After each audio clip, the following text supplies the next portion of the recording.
Jam rikthyer në transmetim të drejtë për drejtë me një mik të kësaj studie, teologun e mirënjohur zotin Miron Çoko. Faleminderit shumë që keni ardhur, zoti Çako. Në të gjitha studiot televizive ku kam qenë, prezenca me ju mua më jep shumë kënaqësi sepse realisht keni një dije shumë të shquar për sa i përket tematikave në tërësi. Sot kemi zgjedhur flasim për prostitucionin si një fenomen që sa i brendshëm, aq edhe me ndikime të jashtme, zoti Çako. Na krijon një perceptim që ndoshta dhe shifrat do të përmbysen. Do të kemi më shumë njerëz që vinë për të ushtruar këtë profesion, nëse mund ta quajmë kështu, edhe nëse kisha i quajmë kështu, nuk e di, do ma jepni perceptimin të gërshetuar. Para kapim tek ajo shpreha profesion. Quhet profesioni më i lashtë, por nuk është e vërtetë, sepse para prostitucionit ka pasur shumë profesione të tjera që njerëzit kanë marrë të mirat materiale për vete dhe për njëri tjetrin, kurse prostitucioni më tepër ishte shprehje e dobësisë njerëzore që u ligjërua. E shikojmë që në Greqinë e lashtë, shekullin e 5 para Krishtit, Soloni ishte i pari, si një avokat i prostitutave, që e bëri prostitucionin diçka ligjore, shtetërore. Pra e mbronte. E mbronte, vuri dhe një lloj, si them, takse, sa paga një punëtori që mund të shkonte me një prostitut. Por edhe pse u vendos, u ligjëruaj që nga ajo kohë deri më sot, pra prostitucioni nuk është profesion, është shfrytëzim i njeriu ndaj njeriu. Edhe po të shikojmë në Greqinë e lashtë, që aty është dhe djepi i demokracisë, mund të themi, fjala prostitucion vjen nga pornia, shfrytëzimi i trupit si mall. Kështu përkthehet. Dhe ata që shkonin me prostituta, pavarësisht se nuk stigmatizoheshin nga shoqëria, por nuk lejoheshin të votoheshin për, si them, për të drejtuar shtetin, sepse quheshin njerëz me dobësi morale, pa karakter. Kështu që gjithmonë prostitucioni është parë si një regres moral. Dhe jo një profesion, pavarësisht se është një profesion në thonjza që ka fitime maramëndse, por që është një lek i pisët. Kështu që është diçka që nuk duhet toleruar as ligjëruar. Si shikon situatën në Shqipëri? Si shumë gjëra tjera. Ma bëja të ndarjen që nisa të thoja, për sa i përket shifrave. Shifra ndoshta mund të jenë më të shumta se ato që na shfaqen, sepse këtu kemi shumë gjëra që nuk kontrollohen. Dhe me sa kam dëgjuar edhe nga mediat, kemi shumë prostituta online. Po online, të cilët nuk janë dhe nga vendi ynë, dhe ato kanë bërë një treg të lirë në Shqipëri, si shumë gjëra tjera që kanë lirinë e tyre abuzuese. Dhe kështu që tani po bëhet ndoshta një vend ku prostitucioni ushtrohet lirshëm, dhe është detyra e shtetit që ta menaxhojë, të kontrollojë dhe, si them, të marrë masat e duhura, sepse kjo po kthehet në epidemi tash. Se nuk po flasim vetëm për këto prostituta, të cilat shesin trupin e tyre si një mall, po flasim njerëz që shkojnë nga kjo shoqëri, pra të vendit tonë, që shkojnë molepsen, mund ta them një fjalë tash, me këto prostituta, dhe ato kanë impakt jo në personet e tyre, por edhe në familje dhe në shoqëri, si nga ana psikologjike, shëndetësore, sociale, shoqërore. Kështu që kthehet plag e vendit tonë. Dhe ne nuk mund të rrim indiferent, tash se thjesht janë disa prostituta dhe të huaja këto mund të bëjnë çfarë duan, dhe hajde po zgjidhin dhe problemi. Nuk është sigurisht jashtë familjes, bëjnë çfarë duan edhe nuk është puna jonë. Nuk është jashtë familjes, sepse personat që shkojnë atje janë brenda familjes, edhe ai djali i ri është pjesë e një familje, ai burri është pjesë e një familje, ka një grua, ka disa fëmijë. Dhe asnjëherë ata që dorëzojnë vetë dhe shkojnë me prostitutë nuk zgjidhin as problemin e tyre. Sepse duket si një në një qark. Bravo, duket si një valvul shkarkuese, por nuk është shumë. Sepse trego pak psikologjinë nga ana fetare, dhe ndoshta pak psikologjike. Para duhet të shikojmë seksualitetin, sepse këtu po flasim për një shpërdorim të seksualitetit. Seksualiteti nga ana fetare është një bekim, sepse Zoti ka krijuar njeriu seksualisht mashkull dhe femër. Dhe seksualiteti është pjesë e identitetit tonë, por është dhënë si një dhuratë nga Perëndia për riprodhim. Nga seksualiteti kemi ardhur gjithë neve, pra është i bekuar seksualiteti, por është dhënë dhe nga Perëndia dhe për bashkimin e çiftit, burr grua në një mish. Dhe kjo është një marrëdhënie dashurie. Prandaj seksualiteti nuk duhet abuzuar, si çdo gjë tjetër që është e mirë, po ne abuzojmë, edhe ngrënia kur ti abuzon bëhet e dëmshme, edhe seksualiteti kur abuzohet bëhet i dëmshëm. Kështu që prostitucioni është abuzim me seksualitetin. Dhe nuk ka asnjë të mirë, sepse çfarë është prostitucioni? Është e para kemi shfrytëzim të njeriut nga njeriu, sepse shumica e këtyre vajzave ose grave, shumica janë të imponuara, sklave seksi mund t'i quajmë, ta mund të arrosh këtë, po prapë sklave seksi, pak e bëjnë me dëshirë, por edhe dëshira është brenda dhunës, si them, të imponuar nga nevojat sociale, për shembull ekonomia e gjitha. Po, do i themi edhe këto elemente. Po, kështu që asnjëherë prostitucioni nuk është i mirë. Dhe flas se seksualiteti. Nuk zgjidhet problemi i seksualitetit ose këtij pasioni duke ushqyer këtë pasion. Sepse ai shtohet gjithnjë më shumë. Si një bish që ti e ushqen, ajo gjithmonë do të kërkojë të hajë më tepër. Kështu që njeriu ndryshon nga kafsha, sepse ka instinktin seksual siç e ka kafsha, por kafsha e ka të koduar instinktin seksual. E ka të koduar. Koduar, do me thënë, ka një pjesë të kohë riprodhimi dhe pastaj pushon. Njeriu nuk e ka të koduar, pra e ka që nga mbas e tjenë adoleshenca dhe gjitha, dhe një mosh dhe mund të jetë dhe madhore, por e ka të logjikshëm. Logjika është frena e seksualitetit tonë. Do me thënë, jo çdo instinkt duhet ta lejojmë të lirë. Prevalon instinkti përballë logjikës? Kjo tregon që atë nuk je më njeri. Nuk je më njeri. Nuk je njeri, do me thënë ti nuk je logjik, po s'patë logjik je mish, je kafsh, po më tepër se kafsh, sepse thamë që kafsha ka kode, kurse njeriu ka logjikën. Po kjo është masivisht. Sepse e keqja është një gjë kur bëhet nga gjithë quhet normale. Dhe nëse ne prostitucionin tani do ta lejojmë dhe do ta ligjerojmë, siç e kanë bërë dhe shtetet e tjera, por nuk e kanë zgjidhur asnjëherë problemin. Për shembull, në 2016 me sa kam parë, Franca i targeton prostitutat. Në sensin? Që i tregon që këto janë punëtore seksi, për treguar që nuk është gjë e mirë kjo që po bëjnë. Po, pra e lejon, por e targeton. E targeton, do me thënë që i thotë shoqërisë, kjo nuk është zgjidhje e problemit. Pra Franca është një vend më demokratik se ne. A Shqipëria një vend i frustruar? Patjetër, por çështja është kjo pra, që nuk është gjë e mirë dhe neve, fatmirësisht, që nuk e kemi të ligjëruar si vend, nuk duhet ta ligjërojmë se nuk e zgjidhim këtë problem. Ne duhet ta ndalojmë, sepse thash, kjo nuk është valvur shkarkuese, përkundazi është një eksplozion që sa më shumë i jep mundësi, aq më shumë shpërthen. Nuk e di, zotë Zhako, në opinionin tuaj, por gjitha gjërat që sa më shumë t'i ndalosh, aq më shumë i shtin përpara. Ndoshta menaxhimi do të ishte një formë në këtë? Jo, nëse ne do veprojmë kështu, atë do heqim gjithë ligjet, do heqim tabelat mos, edhe vetëm aksidente do kesh sot në rrugë. Por ato tabelat mos janë vendosur sepse ka ndodhur një aksident dhe ato e parandalojnë të keqen. Prandaj e keqja do ndodhi, është e pamundur, jemi në një botë të prishur. Por ama ligji është ai që parandalon.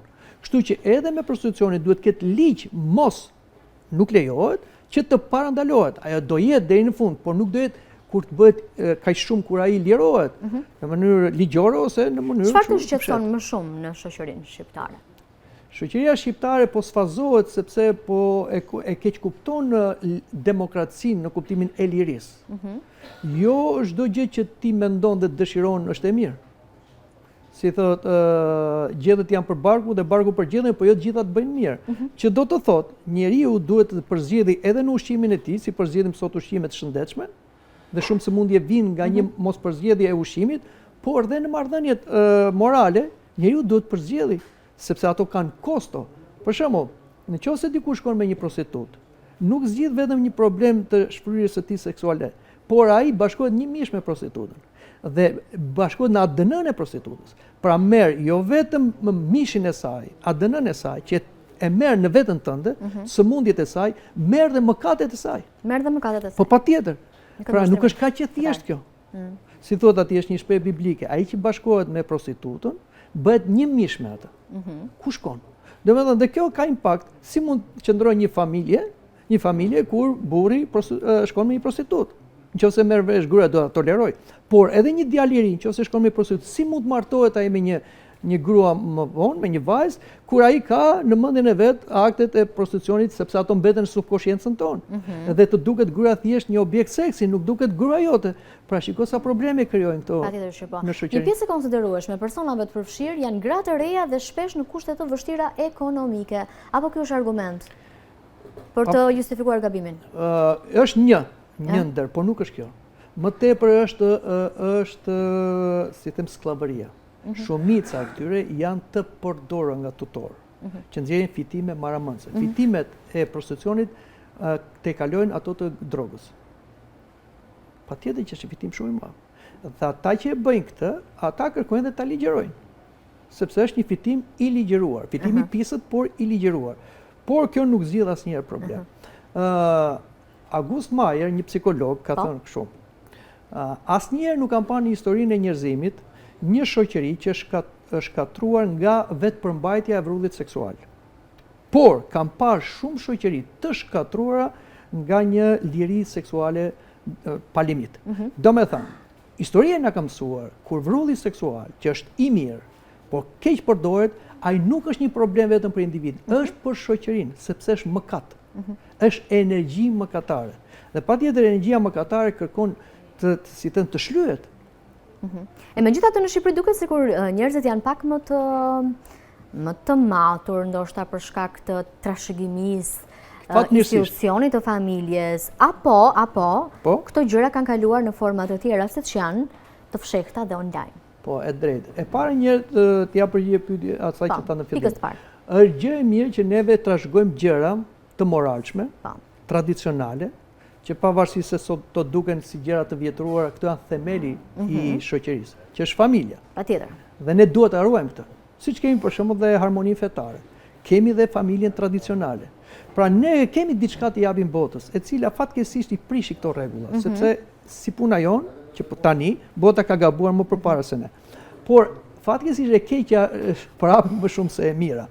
Dhe ne duhet ta ruajmë këtë. Pra, familja tradicionale na ka ndihmuar ne që të ruajmë këtë një lloj balance. Por edhe diçka tjetër, ne po hapemi ndaj botës, dhe siç të thash, e keqja infekton, si një virus që na kap, dhe kur ajo pastaj ligjerohet, ajo bëhet e menaxhueshme. Dhe Shqipëria po kthehen në një vend kur prostitucioni ilegal ose i fshet po bëhet ligj. Mos ndoshta sepse Shqipëria është e fundit ndër këto vende që po tenton të jemi të fundit sepse fatmirësisht, gjithmonë fatmirësisht. Po, fatmirësisht jemi të fundit, por s'duhet bëjmë dhe gabimet e të parëve. Po. Duhet të ruajmë, pra. Ne kemi një benefit nga kjo, nga ato çfarë ndodhi në historinë tonë, që gabimet e tjera mos i bëjmë. Edhe prostitucioni i ligjeruar, që nga koha e Greqisë lashtë, por edhe në vendet e Evropës, në 16 vende, nuk e di sa kanë ligjeruar, nuk e kanë zgjidhur këtë problem. Nuk e kanë zgjidhur. Shoqëria e tyre përsëri po bëhet panseksuale, po bëhet mish dhe ka probleme atje, edhe pse prostitucioni është ligjeruar. Pra rritet përdhunimi, abuzimi seksual, divorci, gjitha që janë. Cili është vendi më shqetësues në gjykimin tuaj? Nuk mund ta them, por perëndimi ka probleme shumë me moralin. Dhe këto nuk zgjidhen duke ligjëruar amoralen, por duke dhënë ligj moralit dhe duke ndaluar amoralin, që është tek takimet e fshehta dhe online. Një trend i ri. Po, pra, dhe ky është një problem shumë i madh. Po. Sepse edhe nuk e kontrollon dot, por edhe e kontrollon sepse tani, me sa kam dëgjuar, këto lloj prostitutë dalin dhe me figurë dhe me fytyrë, edhe me, si them, me ato kërkesat e tyre, edhe me pagesën. Domethënë është diçka që shteti mund t'i kontrollojë, nuk është diçka e fshehtë tani. Dhe kjo online nuk mund ta quajë shumë të fshehtë. Po. Por ai kapim gjitha këto. E fshehtë për turpin, po jo për klientin. Po klientin, aq më tepër për shtetin që do të sepse ne shikojmë për shembull që kapen grupe disa. Po sa? Maja icebergut. Po të tjerë ku janë. Pra, në online, shteti, po të doj, si thot qeveria e kap lepurin me qere, e kap po të doj. Po duket se do ta kapi. Se derisa këto dalin online dhe kanë adresat e tyre, si mos t'i kapësh këto? Prandaj është diçka që po tolerohet. Duke menduar se zgjidhet problemi social, por më tepër unë mendoj se është një fitim i pisët, si shumë gjëra të pista, por që ka një pak shumë madh më vonë. Shumë njerëz që futen në këtë rrugtim mëkatar, po, pa drejt në aspektin ligjor mbi të gjitha, nuk preferojnë të dalin nga rrugtimi. Nuk e di si është shihni ju si teolog. Kjo është si punë e drogës. A është sëmundje njerëz sepse shpesh argumentojnë si një sindrom mund ta quajmë? Po, është dhe ajo kthehet varësi. Varësit nuk janë thjesht sëmundje mendore, ata e kanë trurin normal, janë pasione mëkatare. Dhe një mëkat kur kryhet shumë shpesh bëhet pasion dhe është vështirë për dalë, prandaj duhet ndihma e Zotit. Neve nuk i stigmatizojmë këta, nuk i themi jeni të mallkuar edhe s'keni shpëtim. Përkundra kisha si një spital merret me probleme të tilla. Pra trajton njerëz të cilët mëkatojnë, ku shkon me një prostitut ose ajo që kryen një prostitucion me dashje dhe pa dashje. Kisha i thotë që nuk duhet dhe argumenton pse nuk duhet, sepse e para një nuk e respekt ndaj vetes. Një prostitut, fatkeqësisht, që e jep trupin e saj për fitim, ajo ka humbur personalitetin e vetes, sepse seksualiteti, si them, përfaqëson identitetin tënd, personalitetin. Dhe është gjëja më private të njeriu, që është dhënë jo për fitim, nuk është seksualiteti si dora dhe këmba që ti ta përdorësh për punë. Është për riprodhim, për gjën kaq të shenjtë që vjen një krijesë njerëzore dhe është për bashkim dashurie ndërmjet dy personave, dhe është në një intimitet të plotë. Si mund ta bësh ti këtë? Si mund ta shpërdorësh ti këtë? A janë bërë sa duhet komunitetet fetare në vend për të parandaluar fenomene të tilla? Po prostitucioni, droga, patjetër komunitetet fetare dhe konkretisht kisha gjithmonë flet me dashuri, pa imponim, duke thënë mos.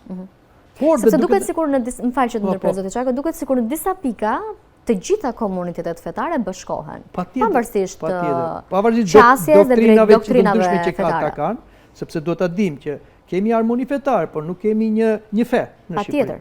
Dhe ky është gabim nëse do të themi të bëjmë një fe. Dhe nuk ka pse të jetë aty. Mirë do ishte të ishte një fe, por ama duhet të ketë një doktrinë. Çështja është komunitetet fetare bien këtu në unison bashkë, sepse këto janë probleme morale, janë morale për gjithë njerëzit. Quhet ligji natyror. Ligjin natyror e kemi të gjithë. Pra, do të dëshironim ne të abuzonte dikush me ne? Jo. Pse abuzonti me tjetrin? Ky është ligji natyror. Kurse ligji shpirtëror është bëj tjetrit atë që duan të ta bëjnë ty. Ligji natyror është mos i bëj tjetrit atë që s'duan të ta bëjnë ty. Pra feja kalon për te ligjit natyror, por po flasim për ligjin natyror. Kështu që prostitucioni është si them abuzim dhe skllavëri e një personi tjetër për kënaqësinë tënde. Dhe ai që kryen prostitucion, burr ose grua, se kemi, ai në një farë mënyrë nuk është më veti ati. Është një mall, nuk është më njeri. Pra shiko çfarë ndodh. Por këta janë individ të kësaj shoqërie dhe këta ndikojnë në këtë shoqëri, infektojnë këtë shoqëri. Kështu që këto nuk janë probleme kaq serioze. Për shembull dikush, siç ishte edhe pandemia, kur dikush infektohet, pse izolonim në atë? Sa i bëj një problem për shoqërinë. Po pse këto infeksione morale ne kërkojmë t'i lëmë të lira? Po dhe ato infektojnë. Sa familje prishen? Sa fëmijë dëmtohen? Sa cënohet? Sa para informale, por dhe pjesët futen në këtë vend. Po sa energji negative mbledh ajo? Dhe pastaj themi ne pse tërmete, pse përmbytje, pse luftra, pse kjo, pse sëmundje. Po ja pra këto jam, se shpagimi i mëkatit. Kështu, kurvëria është një nga mëkatet që sjell zemërimin e Perëndis. Dhe ta thash, që e thon njerëzit, thot historia, janë zhdukur qytetrime.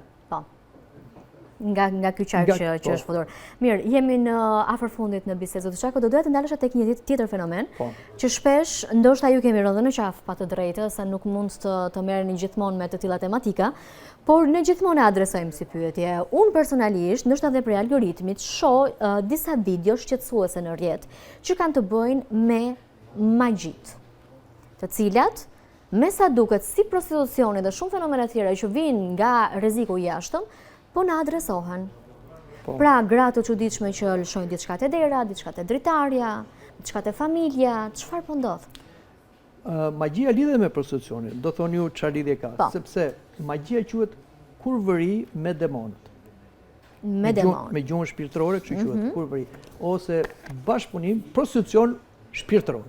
Pra lidhet me forcat okulte demoniake. Madje rritet magjike kanë brenda prostitucion. Rritet magjike? Po, kanë brenda orgji. Dhe në qoftë se do një magjistare ose magjistar që të arrijë qëllimin e tyre, në rritet magjike ose në adhurimin satanik që bëhet, ka orgjira, ka skena nga më të imorale dhe deri në perversion. Që kështu të tërheqin këtë energji demoniake për të realizuar dëshirat e tyre. Për shembull është një magji që i falen hënës. I falen kujt? Hënës.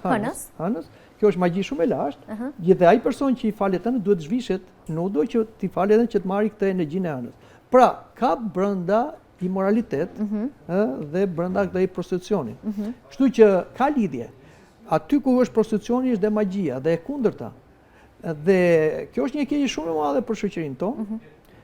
e përsëris edhe për profesionin në Shqipëri, siç thamë për profesionin në Shqipëri nuk ka ligje kundër magjisë, siç ka dhe në vende të tjera. Dhe këtu gëlon përsëri magjia. Dhe kamerat e shtëpive fiksojnë dhe njeriu që Po, kjo është bërë tani diçka trendi, sepse është shumë aksesueshme që ti të mësosh magjin. Nuk e nevojë tani të shkosh te një magjistar, po ti googullo dhe e ke atje mënyrën se si bëhet magjia për të arritur dëshirat e tua, karrierë, kënaqësi, zgjidhje problemesh, dhe thuhet disa formula, bëhet disa rrite, etj, por e keqja është sa më shumë ty hyn në atë vallë nuk del dot më. Po. Pse nuk del dot më? Po nuk del sepse ti ke hyrë në lidhje me forcat okulte. Kur themi forca okulte, nuk kemi të bëjmë me shoqëri njerëzore. Njeriu hyn në një grup të ligjë dhe nuk del dot, grup njerëzor. Mendo të hysh në grupin demoniak dhe si do dalësh ti. Ka kosto të jashtëzakonshme, vetëm Zoti mund nxjerrë që andej. Kështu që unë ju them gjithë atyre që na shikojnë, mos lozni me këtë gjëra. Mos i merrni as për lojë, sepse do gaboni. Pasojat që ka një njeri që është i zënë, në thonjë nga magjia, janë të dukshme. Por cilat janë pasojat e atij që e bën këtë veprim? Do doja që të ndalesha këtë sot. Ai e para është viktima vuan, ka raste që i prishet gjithë jeta, mund t'i merret dhe jeta. I merret jeta. Po, patjetër. Kam shumë njerëz që vdesin nga magjia. Që si them shkenca nuk e kupton nga erdhi vdekja, një atak, një aksident, një diçka, një lidhje magjike që është bërë atij. Ose një smundje jo e pamenaxhueshme, po pa diagnostikuar, nuk diagnostikuar smundjet. Dhe këtu ka këto lidhje magjike të fshehta. Por dëmi më i madh është ai që bën magji. Sepse thashë ai është futur në këtë rrethin e okultizmit, nuk del dot më dhe është bashkëpunëtor me të keqen. Dhe ai do të ndëshkohet njësoj si do të ndëshkohet demonët. Demonët do shkojnë në ferr. Sepse ata ferrin ja krijuan vetes se u larguan nga Zoti, u bën armiq të Zotit dhe armiq të njerëzit. Por dhe këta që shkojnë me demonët, edhe pavarësisht se kanë benefite në thonjza, të dy shkojnë me demonët. Dhe duhet dish një gjë që magjistarët i vrasin vetë demonët. I përdoren dhe i vrasin ku mbarojnë punë. Sepse djalli nuk e do shërbëtorin e vet. Magjistarët ndonjëherë gabojnë duke menduar se kanë gjetë një aleat që të realizojnë të gjitha, djallin ose demonët, dikush e njeh, dikush nuk e njeh, por gjithmonë janë të gabuar. Dhe historia edhe këtu në Shqipëri ka treguar se janë marrë me magji dhe janë gjetur të vdekur në shtëpinë e tyre, dhe kjo tregon që janë vrarë nga vetë demonët. Prandaj duhet që personi ta mbaroj këtë, duhet sepse çdo gjë ka një zgjidhje. Fatmirësi Zoti është dashuri, është mirësi. Dhe nuk do vdekjen e mëkatarit, po do të kthehet mbetet i gjallë. Çështja është ti kërkojmë Zotin ndihmë, të pendohemi dhe të rrëfejmë mëkatet tona dhe të shqirohemi nga bare mëkatet. Prandaj edhe për neve biri i Zotit bë bir njeriu që të shlyejë mëkatet e njerëzve në kryq. Dhe kjo pra është mundësia. Mundësia është që dhe këta, si prostitutat dhe magjistarët, mund të kthehen dhe të shpëtojnë, të dalin nga rrethi vicioz. Tradita nëse mund të quhet e tillë, e të bërit magji është njësoj si në vendin tonë edhe në vende të tjera, pra fakti që të huajt vinë këtu, është se këtu gjejnë ndonjë element të veçantë të bërit të gjës apo? Jo, këtu gjejnë liri. Gjejnë liri. Se nuk ka ligje. Jashtë të kontrollon, ka polici që merret me çështjet shpirtërore, se mund të themi, që aty kanë edhe klerika dhe di që janë krimet që janë krimet e magjisë. Që kemi pas në Shqipëri krimet e magjisë. Është momenti që do të merren intensivisht me këtë gjë. Duhet të krijohet sepse ky po bëhet një problem tash. Se mirë vet këtu në mënyrë të trashëguar bëhen magji, po këtu vinë dhe magjistar dhe kryejnë edhe rite, si them, dhe rite publike, dihen ato nuk janë diçka shumë e fshehtë. Dhe kanë klientët e tyre, kanë njerëz që kanë këshëri, dhe kjo shtohet pasaj. A do e largoj kjo njeriu nga njeriu, sepse për shembull, unë ndërtoj perceptimin që ti më bën diçka dhe ti ndërton perceptimin që unë të bëj diçka. Po. E keqja është se njerëzit nuk kërkojnë zgjidhjen me magjisë, me fuqinë e Zotit, por kërkojnë magji kundër magjisë. Për shembull, është diçka që duket vulgare, por është mirë ta themi. Po. Shumë njerëz mendojnë se syri largohet duke hedhur krip. Bestutni. Po kjo nuk është vetëm besu, kjo është magji. Pra, ti kërkon të heqësh një energji negative me energji negative. Shumë njerëz e bëjnë këtë. Dhe mendojnë se bëjnë mirë. Jo, është gabim. Pra magjia nuk del me magji. E keqja nuk del me të keqen. Djalli nuk del me demonin. Duhet ndihma e Zotit. Pra, Kur ne kemi probleme të tilla, duhet të kërkojmë ndihmën e Zotit dhe Zoti është ai që merret me këto punë dhe i prish. Nuk merremi ne. Nuk futemi ne në lojën e demonëve dhe urdhërojmë demonin largohu. Edhe kisha ka lutet e saj, por kisha vepron në emër të Zotit Jesu Krisht që largon energji demoniake. Nuk i largon prifti ose dikush që lutet. Prandaj, kështu duhet të kuptojmë të gjëra. Dhe këto janë gjëra jashtëzakonisht të rënda, që jo vetëm mbledhin energji negative, po si thash, shtojnë zemërimin e Perëndis në një vend. Dhe sot shoqëria po kthehet një shoqëri okultiste. Po largohet nga besimi, nga ligji, nga morali dhe po kthehet në mësime demoniake. Është një profeci kjo biblike, por është një nga shenjat e fundit të kohëra. Nga çfarë duhet të kenë kujdes qytetarët që janë duke na ndjekur, meqense po kthehet në një fenomen të rrezikshëm, të sëpërditshmes, pa dëshirën tonë që ta themi këtë gjë dhe të konstatojmë një problematikë të tillë, po meqense është e tillë. Kjo nuk zgjidhet me frikë, se u bën magji. Kjo zgjidhet duke siguruar vetes mbrojtje. Çfarë është mbrojtja? Jo të vesh kamerat e shtëpia dhe të kontrollosh, se nuk e zgjidh dot. Duhet të kërkosh ndihmën e Zotit. Pra ditën ta fillosh me lutje, ti kërkosh ndihmë Perëndis dhe të zbatosh porositë e Perëndis dhe të ruhesh nga mëkati dhe pastaj mos ke frikë nga magjia, as nga magjistari. Sepse ke mbrojtjen e Zotit. Në të kundërtën, në qoftë se nuk i lutesh Zotit dhe nuk zbaton porositë e Perëndis dhe po bëre keq, do gjesh keq. Dhe magjia do të zëri dhe do të realizojë qëllimin e saj. Zoti Çako, faleminderit shumë për trajtimin e temës në News 24 fundjavë dhe për gjithë perspektivën që jep gjithsa herë kam nevojë që të trajtoj ndonjë temë që të ngacmojë dhe publikun. Jo për të reaguar në formë të shpejtë, sepse ne thjesht bëjmë detyrën për të nxjerrë fenomenin, po për dënë një qasje dhe perspektivë tjetër, si teolog që ju jeni. Faleminderit shumë. Zotit ju bekoj sepse ju bëni një punë shumë mirë, për arsye sepse kush ka sy për të parë dhe besh për dëgjuar atë që duhet. Faleminderit shumë. Ora shënon 10:45, shkëputemi këtu, ritakohemi së bashku pas pak.